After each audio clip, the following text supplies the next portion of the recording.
Bangladesh versus Sri Lanka is supposed to be held today, but the weather forecast is not good. Supposed to be some rain and maybe some rain delay or washed out. Anything can happen, but the thing that is come to my mind, that is Bangladesh is not in good touch, is not in good shape. After that Pakistan series where Bangladesh beat Pakistan, whitewashed Pakistan in test matches, and after that the performance of Bangladesh has dramatically declined, and everyone knows the reason. Shakib Al Hasan, one of the impactful performer in test match cricket, has not been able to make his spot in this team because of some political issues. But apart from that, our other players, they are not performing. Mehdi Hasan Miraz, Nazmul Hussain Shanto, and some top order player like Zakir Hassan and Shadman Islam, they are not performing consistently. That is the issue. Consistency is the main problem in this Bangladesh team. On the other hand, if we talk about Sri Lanka, they are regrouping. They are coming back from a very fragile situation.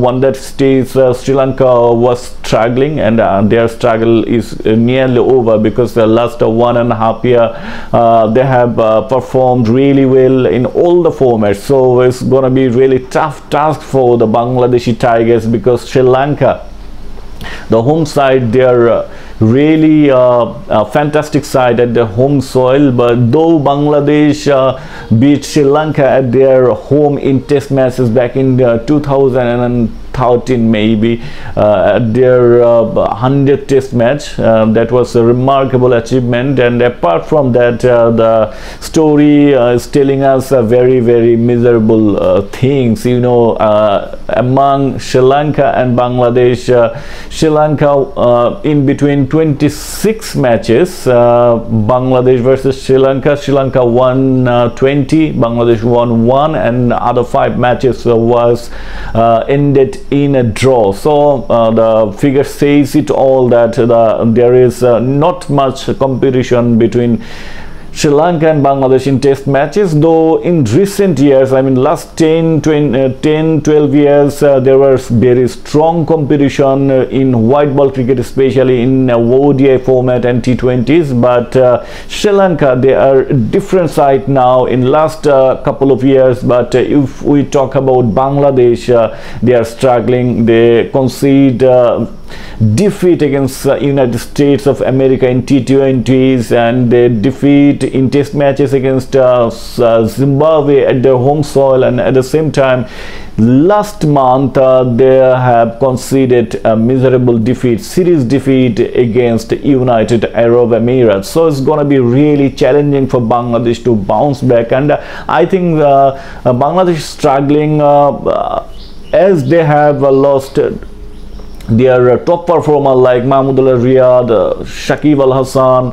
Tamim Iqbal.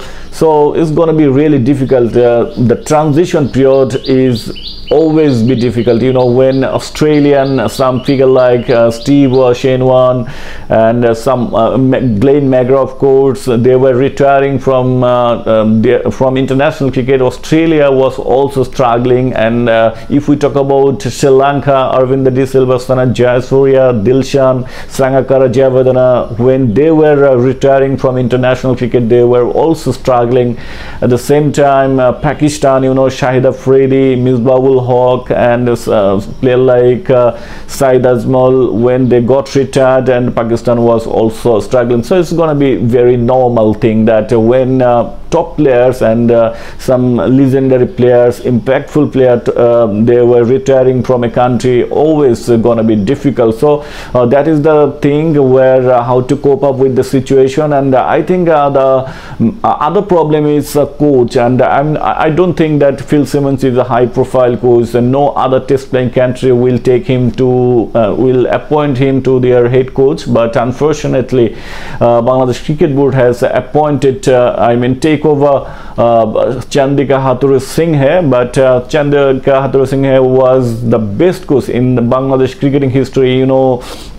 The success rate was amazing, playing ICC Champions Trophy semi-final, playing quarterfinals in the ICC World Cup in Australia back in 2015, and so many other successes. Despite of that, he was unluckily and unfortunately in a very undecent way he was sacked, and that was not good. And after that, the inclusion of Phil Simmons was not also good, because we should have picked some high profile coach like Jonathan Trott and some other like Steve Rhodes. Also Stuart Law, you know what he can do. He was the head coach during 2012 Asia Cup, and what Bangladesh performed, the second stage Bangladesh, he just take Bangladesh to the next level in 2012, and Stuart Law was the head coach of United States of America, and Bangladesh got defeated to USA, and Stuart Law was the coach. So some extraordinary figure like Stuart Law and Steve Rhodes and some other names I mentioned already, that Jonathan Trott. So some amazing figure, but Bangladesh have picked up someone like Phil Simmons. Is not capable to cope up with modern day cricket, because he's near about 65 years old, and you know, and he don't have those modern day cricket experience. So all other countries like India, if we talk about Indian head coach Gautam Gambhir, he has played modern day cricket. Afghanistan head coach Jonathan Trott, he has played modern day cricket, and Stuart Broad is also the bowling coach of South Africa, has played modern day cricket. And if we talk about also some other name like Brandon McCullum, he has also played modern day cricket. But Bangladesh, why picked up someone like Phil Simmons who don't have that experience? So it's going to be really very, very bad thing. So I think BCB should have taken some better decisions. So what do you think that Bangladesh will be able to come back from the situation which is really difficult for which is not good, and hopefully Bangladesh will be bounced back, but there are some tactful decisions should have taken by BCB. What do you think? Please mention in comment box.